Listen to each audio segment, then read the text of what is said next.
All right. Hey guys, sorry I'm running late. No problem. That's all right. A little less crowded than the other day. Yeah, thanks. We'll just say we're running early. Okay.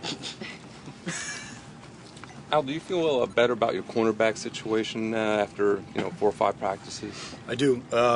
Most particularly when Eduardo moved over there for the last practice. Really liked what he did. He brought some energy and some toughness over there, and really eager. He's really eager, and I think he's going to be a really good corner. So I'm excited about that move for us. What about Finney? Obviously, nobody's more inexperienced yet. He's managed to maintain first team here in 2 weeks. You're right, and again, it's a credit to him. And obviously, he came in here with the intention of really making an impact. And it all started in the off-season program. He got out in front of those guys in the off-season program. As I told you guys, I don't think many of them understood. I thought they would be like, "Hey, wait till we get to spring ball and we'll see." Well, now they got their hands full because the kid's performing in spring ball. Is that rare to see? Is that rare to see an early enrollee be that far ahead maturity-wise? It is, and we have 2 of them because Olsen's right there with him. Pierre really doing a nice job. Now he's got really more experience inside that he's working against than Forson and Porter and those guys. But he's in the mix, and to be in the mix that soon is really rare. So we're excited about his progress as well. Kevin Nelson, I know he's only had 1 practice. I'm wondering how much you've seen of him, maybe tape from high school, whatever, football-wise. Where do you think he can fit in? How did he do his first practice? Number one, this will be his first practice. He has to go through kind of a period of coming back.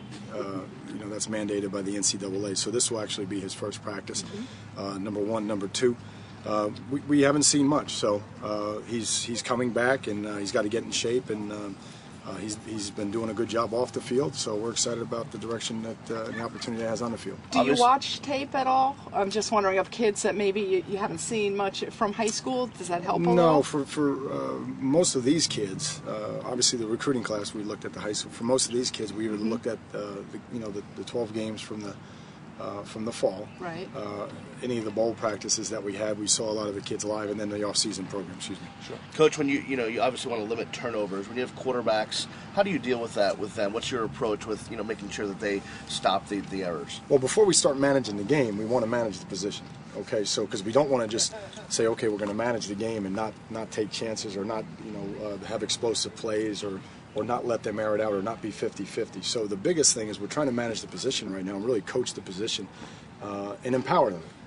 Teach them to make good decisions with their check down. I think they're finding their check downs more. Sometimes that has to do with being comfortable and knowing exactly where the check downs are on the field, and that will come this spring. So check downs, knowing when to tuck it and run, knowing when you're just absolutely in trouble and you got to protect the football, and then just not forcing it, always taking what the defense gives us and choosing the best matchup. So that's a really that's a short answer. I know it sounds long, but that's a short answer for what we have to do to fix the quarterback turnover problem. Another question on the offense. Obviously, it looks like you've eliminated the fullback. Just talk about the decision to kind of go with that one back and where that comes from. Yeah, it's not.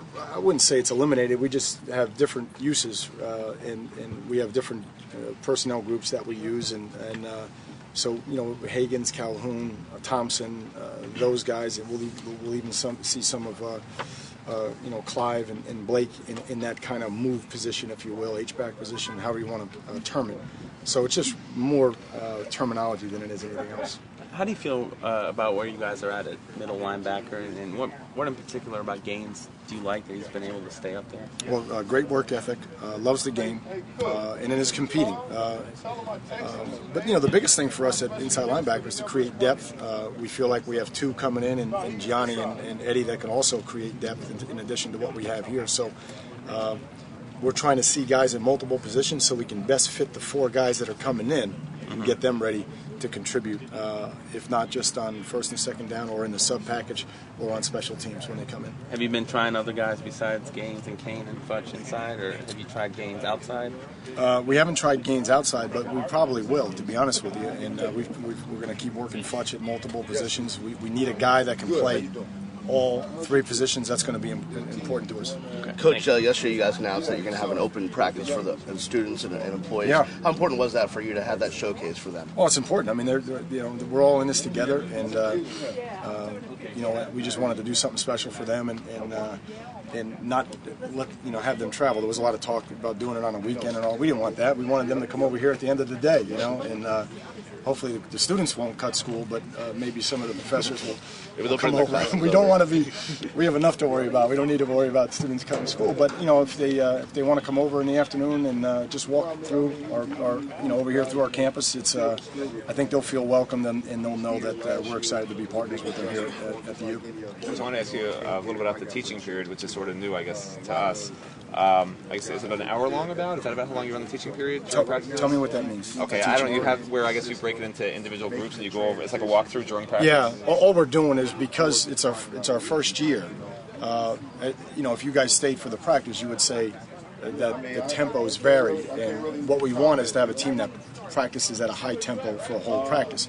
Well, in the spring, we're not doing that because we're breaking it down and teaching different segments of the game. 3-step, drop back, play action, move the pocket plays, for instance, on offense. So it does require some on-the-field installation and some teaching because it is our first year. So the practices are longer than we want them to be right now, but we're doing more teaching than we want to do either. So that's where we're at with that. Thanks, Coach. Okay, guys.